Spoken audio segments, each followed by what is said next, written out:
सभा में मेरे साथी रहे सम्माननीय विजय भाई रूपाणी जी, हमारे यहाँ के बहुत ही लोकप्रिय प्रत्याशी श्री उदय भाई काटगड़ जी, हमारे मोहन भाई कुंडारिया जी, हमारे सांसद लोकसभा में राम भाई मोकारिया जी जो हमारे राज्यसभा में साथी हैं, कमलेश भाई मिरानी जी जो अध्यक्ष हैं राजकोट सिटी के, अरविंद भाई, खुशबू सुंदरम जी, मंच पर विराजमान सभी हमारे वरिष्ठ साथीगण और यहाँ इस जनसभा में चुनावी सभा में उपस्थित देवी और सज्जनों और मीडिया के मेरे साथी, प्रिंट मीडिया और इलेक्ट्रॉनिक मीडिया के मेरे साथी। अभी आपने उदय भाई का वक्तव्य सुना और साथ ही साथ आपने हमारे वरिष्ठ ज्येष्ठ श्री विजय भाई रूपाणी की भी बात आपने सुनी है। मैं गुजरात की धरती पर आया हूं, राजकोट की पवित्र धरती पर आया हूं। यहां आऊं और खोडियार माता के मंदिर को याद न करूं, उसी तरीके से जालाराम मंदिर को याद न करूं, तो शायद मेरा आना असफल रहेगा। सबसे पहले तो मैं देवी देवताओं को, माता को नमन करता हूं और आशीर्वाद लेकर के अपनी बात को प्रारंभ करता हूं। जब मैं राजकोट की भूमि या गुजरात की भूमि की बात करता हूं तो ये संतों की भूमि है, शूरवीरों की भूमि और देश को दिशा देने वाले नेतृत्व की भूमि। जब मैं ये कहता हूं तो सिर्फ कहने के लिए नहीं कहता हूं। बहुत से संत जिन्होंने सामाजिक सुधार में अपना बहुत बड़ा योगदान किया, जिनको हम याद करते हैं, उसी तरीके से देश की आजादी के लिए अपना सर्वस्व लगाने वाले ऐसे भी योद्धाओं की कमी नहीं रही। लेकिन देश को दिशा देने में गुजरात कभी भी पीछे नहीं रहा। और यहां जब मैं खड़ा होता हूं तो महात्मा गांधी को याद करना, जिन्होंने देश की आजादी में अपना योगदान दिया, उसी तरीके से देश को एकीकृत करने में और मजबूत बनाने में जो योगदान सरदार वल्लभ भाई पटेल ने दिया, उसको हम कभी भूल नहीं सकते। और जिस तरीके से नए भारत के निर्माण, आत्मनिर्भर भारत, इसको खड़ा करने में भारत के यशस्वी प्रधानमंत्री नरेंद्र मोदी जी ने जो नेतृत्व दिया है, वह भी हम सब लोग हमेशा याद रखते हैं और उनके नेतृत्व में हम सब लोग अपने काम को आगे बढ़ा रहे हैं। यह हमारा सौभाग्य है।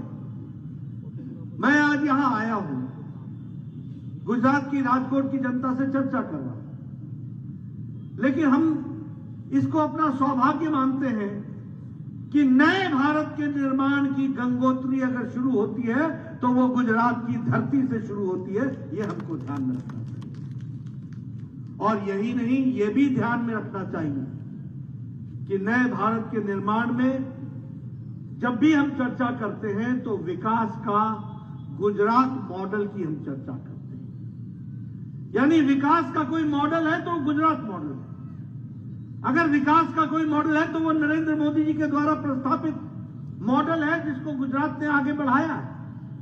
और इसीलिए जब हम इन सारी चर्चाओं को आगे बढ़ाते हैं तो सामान्य मानवीय, सामान्य लोगों के जनजीवन में जिस तरीके का अंतर मोदी जी के नेतृत्व में आया है, वो हम सब लोगों को ध्यान में रहता है। आज हम यहां पर बैठे हैं, कोरोना की दूसरे नंबर पर खड़े हैं दुनिया में, स्टील बनाने में हम दूसरे नंबर पर खड़े हैं, सौर ऊर्जा के दृष्टि से हम 5वें नंबर पर खड़े हैं। ये भारत की बदलती हुई अर्थव्यवस्था को हमको देखने को मिलता है। और अगर मैं बात करूं विकास के दृष्टि से, तो यूपीए के समय में 12 किलोमीटर नेशनल हाईवे बनती थी प्रतिदिन, आज 37 किलोमीटर नेशनल हाईवे बन रही है। और जो ग्रामीण सड़कें हैं वह लगभग 3,26,000 किलोमीटर बन चुकी है। 3,26,000 ग्रामीण सड़कें। 3,26,000 किलोमीटर का मतलब बनता है कि दुनिया के भूमध्य रेखा पर अगर हम 8 बार चक्कर लगाएं तो जितनी सड़क बनती है उतनी भारत में ग्रामीण सड़कों को जोड़ने के लिए बनती है। यह भारत का बदलती हुई तस्वीर है जिसको हमको ध्यान में रखने की जरूरत है। उसी तरीके से अगर हम बात करें, मैं जनधन योजना की बात हमेशा कहता हूं। जब मैं जनधन योजना की बात करता हूं तो लोग बोलते हैं नड्डा जी इसमें क्या रखा हुआ है। मैं उनको समझाता हूं कि देखो, श्रीमती गांधी ने 1971-72 में कहा था कि बैंक अगर नेशनलाइज हो जाएंगे तो गरीबों को बैंक का फायदा मिलेगा। 1971 से लेकर 2014 तक बैंक के अंदर जाने वाले लोग और बैंक में अपना खाता खुलवाने वाले लोगों की संख्या 2.25 करोड़ थी। यानी 130 करोड़ के देश में 2.25 करोड़ ही बैंक का फायदा उठा रहे थे। आदरणीय प्रधानमंत्री जी ने पता किया कि गरीब लोग क्यों बैंक में खाता नहीं खुलवा रहे हैं, तो पता चला कि खाता खुलवाने के लिए पैसे जमा कराने पड़ते हैं। तो मोदी जी ने कहा बैंक में खाता खोलो, जीरो अकाउंट पर खाता खोलो, तुम्हारे खाते में पैसा डालने का काम सरकार का होगा। और अंतर क्या आया वो भी आप समझ लीजिए। जब कोरोना आया तो प्रधानमंत्री मोदी जी ने लॉकडाउन की अवस्था में 3 महीने के लिए 20 करोड़ बहनों के खाते में और लगभग 5 करोड़ से ज्यादा हमारे बुजुर्ग और विकलांग भाइयों के खाते में, विकलांग भाइयों के खाते में 1-1 हजार रुपए डाला और गरीब बहनों के खाते में, 20 करोड़ बहनों के खाते में 500 रुपए सीधा उनके खाते में डाल करके उनका सशक्तिकरण का काम किया। अब देखो, कोरोना के दौरान लॉकडाउन लगा था, न पोस्टमैन, न पोस्ट ऑफिस, न मनी ऑर्डर, सीधा मोदी जी का पैसा, देश का पैसा 20 करोड़ बहनों के खाते में चला गया। ये हमको देखने को मिला है। आज एक समय में राजीव गांधी बोलते थे कि मैं 100% भेजता हूं, 100 रुपए भेजता हूं, तो 85 रुपए बीच में ही पता नहीं किनके हाथों में लग जाते हैं और जनता को नहीं पहुंचते। यहां प्रधानमंत्री मोदी जी ने 25 लाख करोड़ रुपए सीधे लाभार्थी के खाते में पहुंचा दिया है। यह भी हमको याद रखना होगा। मैं अभी शिमला में 31 तारीख को जब प्रधानमंत्री किसान सम्मान निधि का 11 करोड़ 75 लाख किसानों को 2000 रुपए की 11वीं किस्त देनी थी, तो शिमला के रिज मैदान से मोदी जी ने एक बटन दबाया और 15 सेकंड के अंदर 11 करोड़ 80 लाख लोगों को, 87 लाख लोगों को खाते में 2-2 हजार रुपए पहुंच गया। कितने में? 15 सेकंड में। एक जमाने में 100 का 85 गायब और एक जमाने में 11 करोड़ 87 लाख लोगों को सीधे सीधे उनको किसानों को 2-2 हजार रुपए मिलता है। यह हमारे ध्यान में आता है। मित्रों, सत्ता में यह उंगली का बहुत महत्व है जो बटन को दबाता है। जब सही जगह दबाता है तो विकास होता है। जब गलत जगह, यही बटन जब गलत जगह दबता है तो हमारा विनाश होता है। इस बात को हमको समझना होगा। और मैं किस लिए कह रहा हूं? जवाहरलाल नेहरू ने एक all India institute of medical sciences दिया, एक। अटल जी ने 6 दिए और प्रधानमंत्री मोदी जी ने 11 all India institute of medical sciences दिया और आपके राजकोट को भी 1100 करोड़ रुपए से ज्यादा की कीमत का आपको all India institute of medical sciences दिया कि नहीं दिया? दिया कि नहीं दिया? ओपीडी शुरू हो गई कि नहीं हो गई? और बहुत जल्दी आईपीडी भी शुरू होगी। प्रधानमंत्री मोदी जी उसका उद्घाटन करेंगे। लेकिन यह फैसला कैसे हुआ? यह फैसला इसलिए हुआ क्योंकि आपने विकास की दृष्टि से विकास पुरुष को चुना। आपको मालूम है कि देश में 200 नए मेडिकल कॉलेज बन गए, 200 न्यू मेडिकल कॉलेज।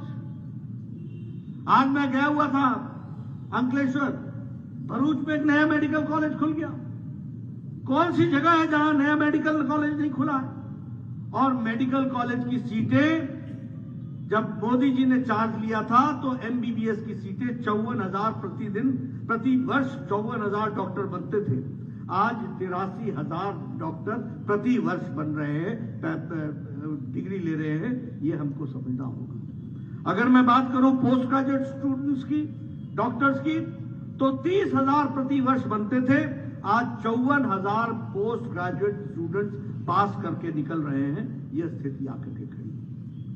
2002 में आपकी जीडीपी, गुजरात की जीडीपी 99,000 करोड़ रुपए थी। आज जीडीपी गुजरात की वह 19,80,000 करोड़ रुपए पहुंच गई। 19,80,000 करोड़। बताइए विकास हुआ कि नहीं हुआ? यह इसलिए विकास हुआ क्योंकि आपने समय समय पर सही फैसला लिया है। विषय उदय भाई का नहीं है। उदय भाई को तो आप विधायक बनाएंगे ही। विषय भूपेंद्र भाई का नहीं है। विषय विजय रूपाणी जी का नहीं है।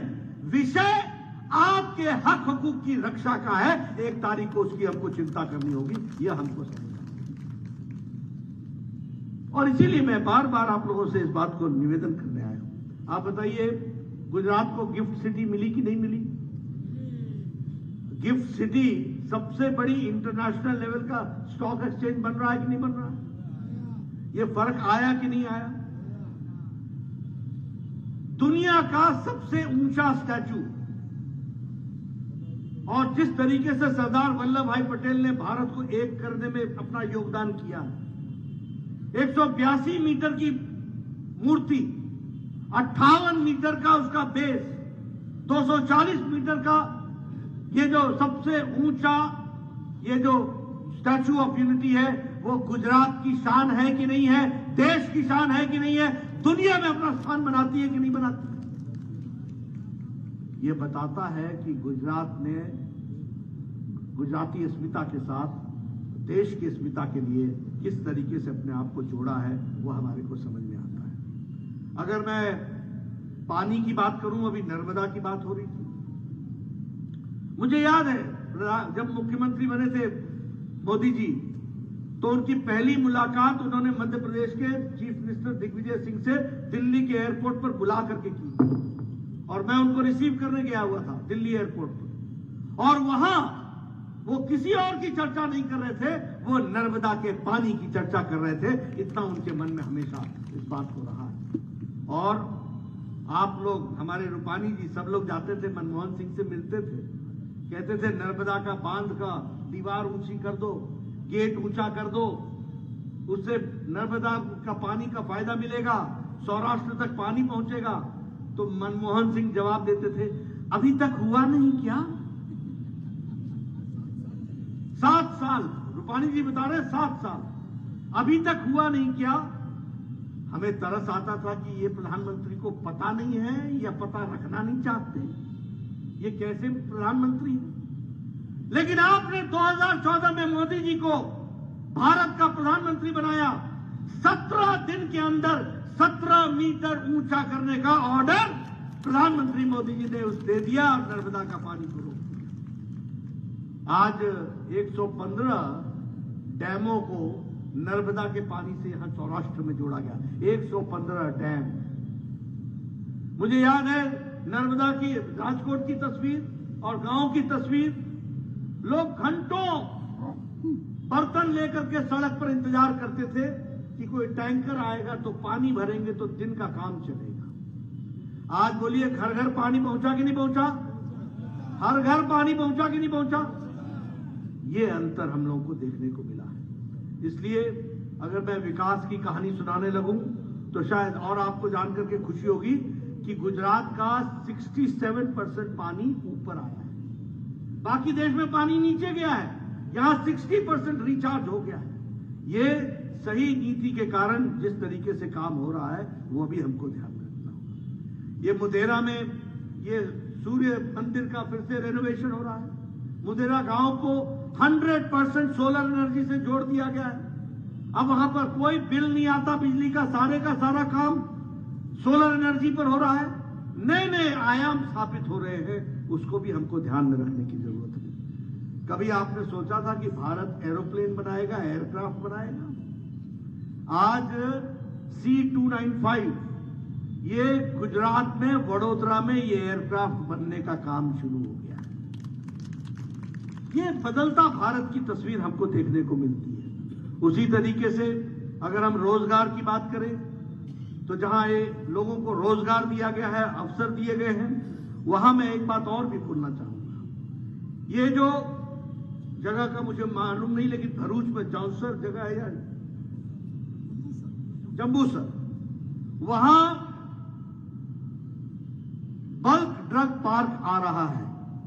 वो 2500 करोड़ रुपए की लागत से बनेगा और वहां लगभग इन्वेस्टमेंट 30,000 से 50,000 करोड़ रुपए होगा और वहां लगभग 3 लाख से ज्यादा डायरेक्ट एम्प्लॉयमेंट और 2 लाख से ज्यादा इनडायरेक्ट एम्प्लॉयमेंट होगी। और सबसे बड़ी बात यह होगी कि आज जैसे अहमदाबाद फार्मास्यूटिकल्स का हब है, ये गुजरात अब दवाइयों की दृष्टि से दुनिया के नक्शे पर स्थापित हो जाएगा। यह भी हमको समझ लेना चाहिए। इसलिए विकास की कहानी की हम जो बात कहते हैं उसको हमको ध्यान में रखने की जरूरत है।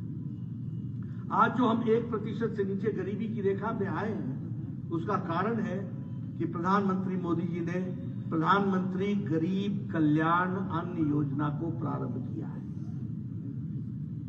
पिछली महामारी जो पिछले सदी में आई थी तो उसमें लोग बीमारी से ज्यादा भूखमरी से मर गए थे। इसलिए प्रधानमंत्री जी ने प्रधानमंत्री गरीब कल्याण अन्न योजना चलाई और 80 करोड़ जनता को 5 किलो गेहूं या 5 किलो चावल, 1 किलो दाल देने का तय किया है। और इस 80 करोड़ में गुजरात में 3 करोड़ लोग ऐसे हैं जो प्रधानमंत्री गरीब कल्याण अन्न योजना के कारण 2 वक्त की रोटी के इंतजाम हो रहा है और इस देश में कोई भूखा न सोए, इस बात की चिंता प्रधानमंत्री मोदी जी ने की है। अगर मैं बात करूं उज्ज्वला की, मुझे मालूम नहीं, आप सब तो शहर में रहने वाले हैं, लेकिन मैं तो गांव से आता था। हमें याद है कि हमारी माताएं बहनें 5 बजे सुबह उठकर जंगल में जाकर लकड़ी काट के लाती थी और जंगल आपको मालूम है जहां कहीं बाघ भी होता है, कहीं जंगली जानवर भी होते हैं, वहां से लकड़ी ला करके उसको चूल्हा जलाती थी। वो फूकनी लेकर के फूक करके धुआं के बीच में से आग जलाती थी। 200 सिगरेट के बराबर का धुआं अपने छाती में लेती थी, तब जाकर के घर वालों को खाना खिलाती थी। आज मुझे खुशी है कि मोदी जी ने 11 करोड़ बहनों के घरों में गैस का चूल्हा और सिलेंडर पहुंचाया है। 11 करोड़। ये महिला सशक्तिकरण हुआ है। आज बहनें लाइटर से जलाती हैं और 5 मिनट में चाय और आधे घंटे में भोजन। ये महिला सशक्तिकरण हुआ है। अगर मैं बात करूं आयुष्मान भारत की, तो मुझे खुशी है कि मोदी जी ने मुझे देश का स्वास्थ्य मंत्री बनने का मौका दिया और उन्होंने कहा कुछ बड़ा होना चाहिए। उनका विचार था कि गरीब आदमी की सेवा होनी चाहिए। मुझे याद है, रूपानी जी भी जानते होंगे, हम लोग विधायक हुआ करते थे। गरीब आदमी हमारे पास आया करता था, बोलता था मेरे को स्टंट लगना है, 1.5 लाख दे दो। हम कहते थे भैया मैं आपको 75,000 देता हूं, बाकी इंतजाम आप कर लो। मन को भी दुख होता था, क्या वो आधा स्टंट लगाएगा 75,000? लगना तो एक पूरा स्टंट है। कोई कहता था मेरी बाईपास सर्जरी करा दो, 2 लाख रुपए लगेंगे। हम कहते थे एक ले लो, एक की व्यवस्था तुम करो। जब मैं स्वास्थ्य मंत्री बना, मोदी जी ने कहा कि गरीब लोगों के लिए हेल्थ कवर देना है। मैंने कहा 1 लाख का देना है, 2 लाख का देना है। प्रधानमंत्री ने कहा 5 लाख सालाना देना है, 5 लाख। और कितना दिया? 10 करोड़ 74 लाख परिवार, यानी 50 करोड़ लोग। और 50 करोड़ लोगों का मतलब होता है सारी अमेरिका की जनसंख्या, सारी कनाडा की जनसंख्या, सारी मेक्सिको की जनसंख्या, ये सब मिला लो तो भी हमारा आयुष्मान भारत बड़ा होता है, उसके ज्यादा होता है। और उनको कौन है ये लोग? रेडी वाला, फेड़ी वाला, रिक्शे वाला, ठेले वाला, ऑटो रिक्शा ड्राइवर, बस का क्लीनर, ट्रक ड्राइवर का और के साथ क्लीनर। बात करूं प्रधानमंत्री आवास योजना की, अब मैं सुनाना चाहूंगा आपको। मैं एमएलए होता था, कब? 1993 में। तो 1993-98 में 2003 में मेरा BDO, block development officer, BDO, आपके यहां भी शायद बीडीओ ही बोलते हैं, वो बीडीओ मेरे घर आया करता था और कहता था नड्डा साहब आपको खुशखबरी सुनानी है।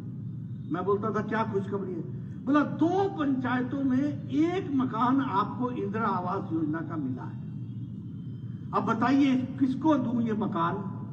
मैं कहता था आप ही रख लो, 2 पंचायतों में एक मकान लेके मैं क्या करूंगा, किसको दूंगा? और आज प्रधानमंत्री आवास योजना में मोदी जी ने 3 करोड़ 60 लाख लोगों को प्रधानमंत्री आवास योजना में पक्के घर दिए हैं, पक्का छत दिया है, ये भी हमको याद रखना चाहिए। और जब मैं आवास योजना की बात करता हूं तो 15 लाख घर यहां गुजरात में बने हैं और राजकोट में, ईस्ट में, आपके यहां उदय भाई 54,529 घर बने, 54,500। ये हम रिपोर्ट कार्ड लेकर के आते हैं, जवानी जमा खर्च बात नहीं करते हैं, आंकड़ों के साथ बात करते हैं। तो ये अंतर है। हमारे बच्चे अपने दैनिक नित्य जीवन के क्रम के लिए वो खेतों में जाया करते थे, खुले में शौच जाते थे, ये उनकी स्थिति थी। आज 11 करोड़ बहनों को इज्जत अगर दी है और उनका सशक्तिकरण किया है तो मोदी जी ने किया है, ये हमको याद रखना चाहिए। और महिलाओं का सशक्तिकरण हुआ है, उसमें भी मैं आपको बताना चाहूंगा कि 41 लाख इज्जत घर गुजरात में बने हैं और 37,857 इज्जत घर राजकोट ईस्ट में बने। हाँ उदय भाई आपकी कॉन्स्टिट्यूंसी में बने। ये स्थिति आकर के खड़ी हुई है। मित्रों, जल जीवन के बारे में आपको मैंने पहले भी बताया और आपके सामने हमारे रूपानी जी ने भी बताया कि पानी के लिए त्राहिमाम होती थी। आज पानी की आपको सुविधा मिल गई है, हर घर जल पहुंच चुका है, यह भी हमारे ध्यान में आता है।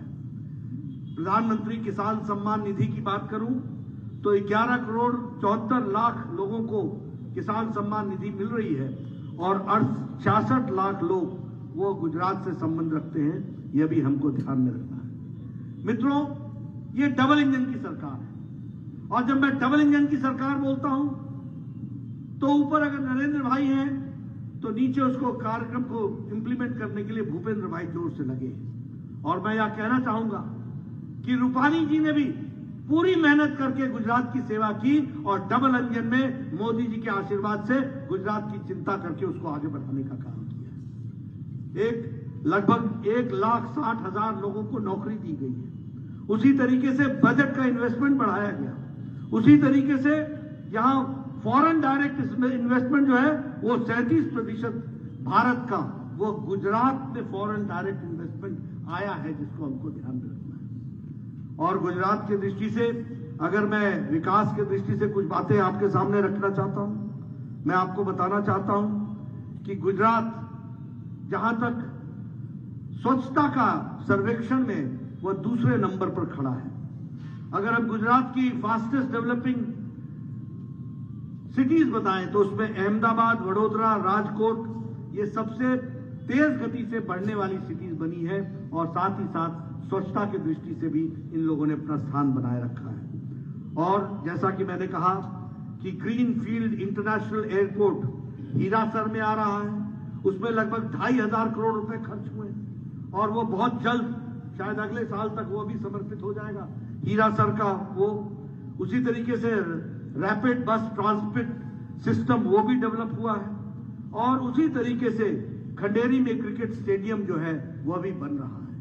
मित्रों, विकास के बारे में हम अगर चर्चा करें तो बिजली, पानी, एक समय था गुजरात में जब हमारे बहनें मोदी जी से कहती थी कि कम से कम भोजन करते समय तो बिजली रहे, कम से कम न्यूज सुनने के लिए तो बिजली रहे ताकि हम न्यूज टीवी पर देख सके। आज 24 घंटे आपको बिजली मिल रही है और क्वालिटी की बिजली मिल रही है, यह विकास हुआ। तो इसलिए विकास के आयाम की अगर मैं चर्चा करूं तो एक लंबी सूची है, लंबी लिस्ट है जिसने विकास को जोड़ा है। लेकिन मित्रों, इसके साथ साथ मैं यह भी कहना चाहता हूं कि कांग्रेस पार्टी जो आपके सामने आजकल घड़ियाली आंसू बहा करके आपके वोट को लेने का प्रयास करती है, उनको भी हमको मुंहतोड़ जवाब देना चाहिए। कल जो राहुल गांधी जी ने वीर सावरकर के बारे में कहा, जो अशोभनीय टिप्पणी की, वो भारत को जोड़ने का काम है या तोड़ने का काम है? और मैं तो कई बार उनको बोलता हूं, देश तो बाद में जोड़ना, पहले पार्टी जोड़ लो, अपनी पार्टी तो जोड़ लो। मित्रों, ये वही राहुल गांधी है। मैं बार बार लोगों को बताता हूं, देखो, नेता एक वक्तव्य से पकड़ में आता है। जिस तरीके से चावल की किस्म एक दाने से पहचान में आती है, उसी तरीके से नेता एक वक्तव्य से पकड़ में आता है। आपको मालूम है कि दिल्ली जवाहरलाल नेहरू यूनिवर्सिटी में नारे लगे थे, अफजल हम शर्मिंदा हैं, तेरे कातिल जिंदा हैं। लगे थे नारे कि नहीं लगे थे? ये अफजल कौन है? ये अफजल वो है जो पार्लियामेंट के अटैक का मास्टरमाइंड था। और अगर अफजल हम शर्मिंदा हैं, तेरे कातिल जिंदा हैं, इसका मतलब कातिल कौन हुआ? सुप्रीम कोर्ट का जज जिसने फांसी की सजा सुनाई, भारत के राष्ट्रपति प्रणब मुखर्जी जिसने फांसी की सजा को अपहेल्ड किया, वो कातिल हो गए। और राहुल गांधी दूसरे दिन जेएनयू में जाकर के इनके साथ खड़े हो जाते हैं, कंधे से कंधा मिलाकर, और वहां नारे क्या लगते हैं? भारत के होंगे टुकड़े टुकड़े इंशाअल्लाह इंशाअल्लाह। ये टुकड़े टुकड़े गैंग वाले आज भारत जोड़ो यात्रा पर निकले। सलमान खुर्शीद कहते हैं कि सोनिया गांधी जी को रात को नींद नहीं आई, रोती रही, क्योंकि बाटला इनकाउंटर में जो लोग मरे उससे उनको बहुत दुख हुआ। कौन मरे बाटला इनकाउंटर में? जो टेररिस्ट थे, जिनको कोर्ट ने सजा सुनाई। ये टुकड़े टुकड़े गैंग कर बोलने वाले लोग, उनके साथ खड़े होने वाले लोग आज भारत जोड़ो यात्रा में चले। मित्रों, मैं इनको सुबुद्धि भी दे भगवान, ये निकले हैं, अच्छी बात है, लेकिन ये जो समाज को बांटने का काम करते हैं, उनसे हमको खबरदार रहनी चाहिए। और एक नई पार्टी भी यहां आई है आपके यहां पर, उसका भी मैं आपको सुना देना चाहता हूं। ये जहां जाते हैं ऐसा बैनर बुनर लगा करके दिखाते हैं, बस हम ही हम हैं, हम ही हम हैं, हम ही हम हैं। और हमारे लोग भी कई बार पूछने लग जाते हैं, ये क्या है, ये क्या है मसला? मैं आपको बताना चाहता हूं। उत्तर प्रदेश में लड़ने गए थे आप पार्टी, 540 सीटों पर चुनाव, 450 सीटों पर चुनाव लड़ा, 340 सीटों, सॉरी 340 सीटों पर चुनाव लड़ा, और 329 में जमानत जब्त करा करके आ गए। उत्तराखंड में गए थे चुनाव लड़ने, 69 सीटों पर चुनाव लड़ा था, 65 सीट पर जमानत जब्त करा गए। और इनका मुख्यमंत्री का कैंडिडेट आजकल भारतीय जनता पार्टी का प्रचार कर रहा है, हमारी पार्टी में आ गया। गोवा गया, वहां बैनर ही बैनर, बैनर ही बैनर। मैंने कहा क्या है? बोलने के आगे आगे देखिए, इलेक्शन चलेगा तो पता लगेगा। 39 सीटों पर चुनाव लड़े, 35 सीटों पर जमानत जब्त करा। मणिपुर तो गए नहीं, हमारे हिमाचल आए हैं, 67 सीटों पर चुनाव लड़ा है। मैं यहां आपको बता के जा रहा हूं, 67 की 67 सीटों में जमानत जब्त इनकी होगी, यह परिस्थिति आकर के खड़ी होगी। यहां शिक्षा मॉडल, वहां घोटाला मॉडल। आप बताइए, क्लासरूम का टेंडर और क्लासरूम बनाने का की कीमत और बाथरूम बनाने की कीमत एक हो सकती है क्या? दिल्ली में है, ये है इनका मॉडल, ये है इनका मॉडल। शराब घोटाला, शिक्षा मंत्री शराब का घोटाला, मोहल्ले मोहल्ले शराब पहुंचा दी। कहते थे हम पानी माफिया को समाप्त करेंगे, 1000 टैंकर एक्स्ट्रा लगा दिए। कहते थे हम डीटीसी के, दिल्ली ट्रांसपोर्ट कॉर्पोरेशन के बसों में सुधार करेंगे, बसों की संख्या घट गई। ये कहते थे कि हम किसी क्रिमिनल को हम टिकट नहीं देंगे, 3 तो जेल में पड़े हुए, बाकी बेल पर है, मंत्री जेल में है। और आज एक और इनका विधायक स्टिंग ऑपरेशन में पकड़ा गया, 1 करोड़ रुपए की घूस मांगते हुए, भ्रष्टाचार की सीमाएं पार कर गए। ऐसे लोगों से भी हमको बच करके रहना है।